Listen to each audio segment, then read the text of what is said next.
This week's Insight, as you can tell, is very different. I'm not strapped into a car doing the driving while our guest does the talking. Instead, we're on the forecourt of the new Shell V-Power store on the M2. Yaasier, this is a very special location, is it not, for Shell? It is, Maurice. This is one of our busiest ultra cities in Johannesburg and actually across the country. It's run by a wonderful operator, a lady named Nawal. When we talk busy, I mean, I'm driving cars all the time and we're surrounded by cars on our roads. We are a petrol head nation. What is busy for Shell on a day? How many people do you see? We see on average about 128,000 customers on a daily basis in our forecourts. That is insane. Is this why Shell has now gone and done a very interesting study on driver patterns and behaviors? Tell us a little bit more about that. Yeah, Maurice, I think, as Shell's been in this country for 114 years, it's a long and proud heritage. Yeah. And as you can imagine, over that period, the customers' wants, needs, and behaviors have completely changed. What we expect from a forecourt 50 years ago, 20 years ago, even 10 years ago, has completely evolved to what we currently see on forecourts today. But it's not only about what's happening on the forecourts, because I want to get to that. I'm just interested in how our driving habits have changed. We know that, but what is the benefit for Shell to go and enter into a study like you've done now, where you're actually monitoring people's driving behavior? Some interesting results that came out of that. Yeah, absolutely, Maurice. I think for us, when we say what the purpose is that Shell exists for, and why we get up in the morning is to make our customers' life's journeys better. And with all the data that's available for us, knowing all the changes that has happened in the broader socio-economic environment, it's very important to understand what influences our drivers and South African consumers as a whole. And if you use all of those little data sets, you're actually able to make their life's journeys better by the offers that you put together, the fuels that you offer them, and even the things that you're offering them within the convenience retail space.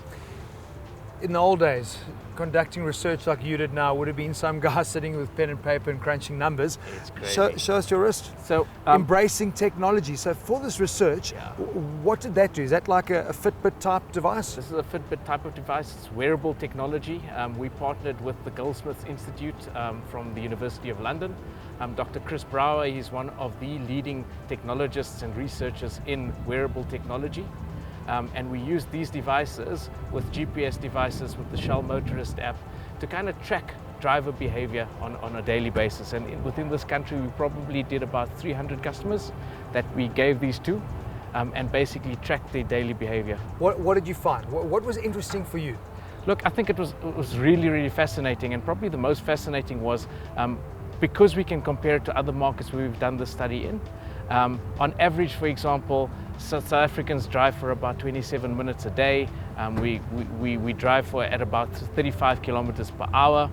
And we found that we're actually quite a confident nation behind the wheel, which was quite surprising, despite all the challenges that we face.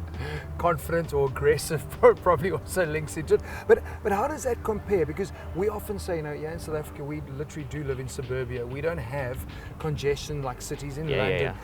What sort of feedback did you get when you compare it to other countries? Are we spending more time in our cars than they do? Look, we probably spend a little less time in our cars for exactly those reasons, particularly if you compare it to countries like the Netherlands, like Malaysia, where you've got a lot more congestion.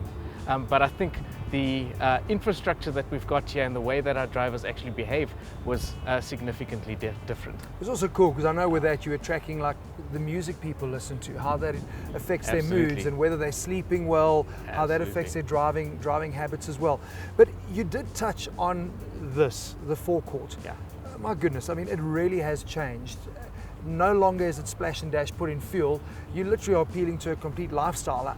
Now, how does Shell identify venues and how do you tweak the way the forecourt looks depending on where that route fits into a person's life? Yeah, Maurice, absolutely. I think that network planning has evolved so much over the years. I mean, Shell was the first to introduce motorway sites in the late 1990s within this country, and those locations today are probably still some of the best located sites on our national routes.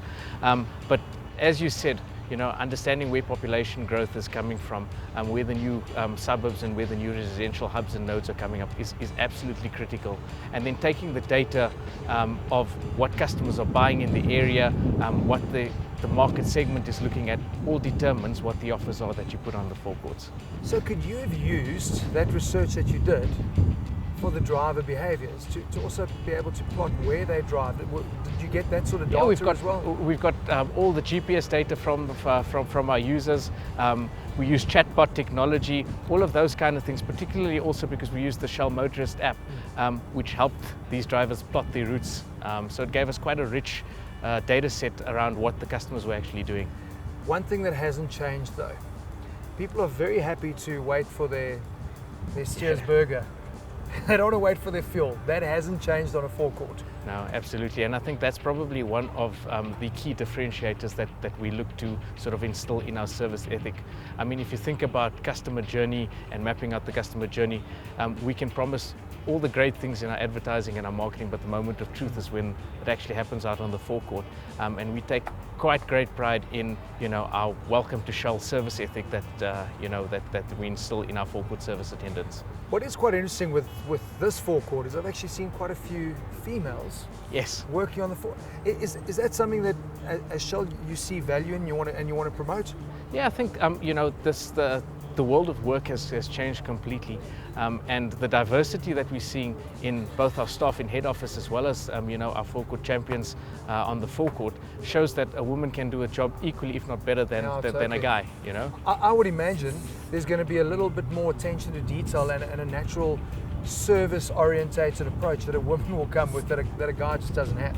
Yeah, I mean, in the service that is delivered, but also, as you said, in the ethic around cleanliness, around making sure that the customers serve properly, you're seeing a big uplift in that, and that's not only because it's a female, but also because of the training and emphasis on training that we bring in. But what you're also seeing is an increase in female drivers on the forecourts, right? For sure. So, I mean, if this is the one opportunity that you've got to make a customer's life's journey better when you touch them by offering to check the oil, check their tire pressure, check their water and all of those kind of things, it's a brilliant opportunity to actually engage with that customer. From Cape Town? Yeah. Living in Joburg? How's that panning out for you? I'm a Joburger now. I've been up here since 2010. Still love the ocean. Yeah. But Joburg's home. But how did you get into this position and Shell? What did you study? I did a business science marketing degree way back when at UCT and graduated in 2001. Been with Shell as a graduate, so started in 2002. Did they have a program, a graduate program? They have a graduate program, and sort of spent my career within the retail department. Also, had the opportunity to have an overseas assignment with Shell. Where was that? In the UK in Shell Centre, in the global strategy department, which was quite a good experience. And then when I came back, the head office had moved from Cape Town to Johannesburg and found myself here. How important is it though? I mean, obviously Shell, massive global company. You can bring things to market in a certain way. That doesn't mean it's necessarily going to work in South Africa.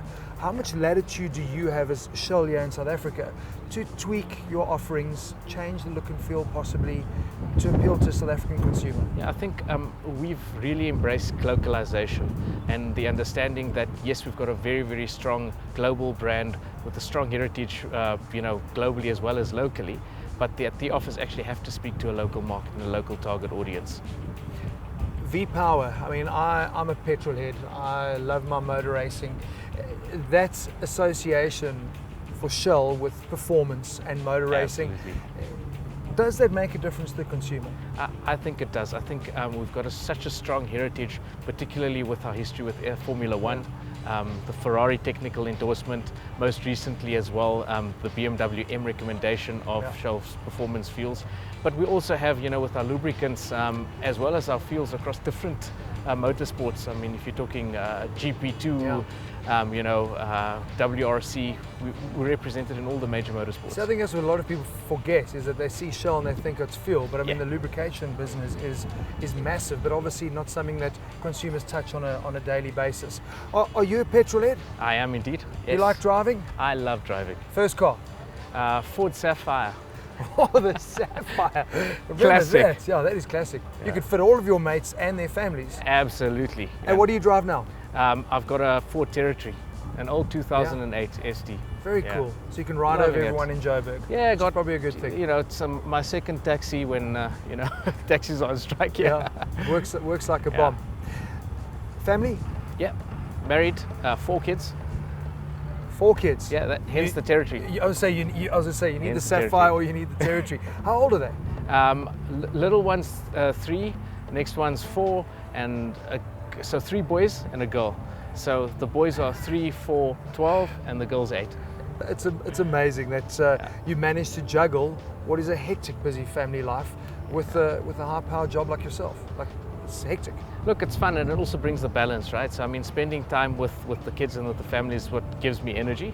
And sort of also grounds you to help you understand what the consumer sees, what of the Shell brand and what you're actually putting out there. Yeah, they see it in completely unfiltered, 100% honest And eyes. you'll get direct feedback from them.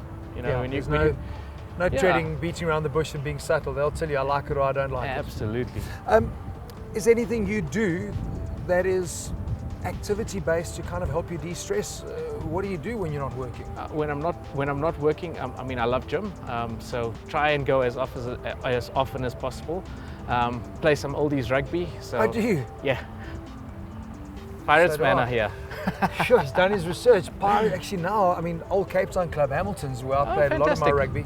So we actually go touring every year with the old boys, with the Dynamiters. We should get you on a tour. I would love to do that, man. Can we drink V-Power? Will that give us more power? We probably can't drink the V-Power, but the Red Bull in the fridges probably will give us equally as good a performance.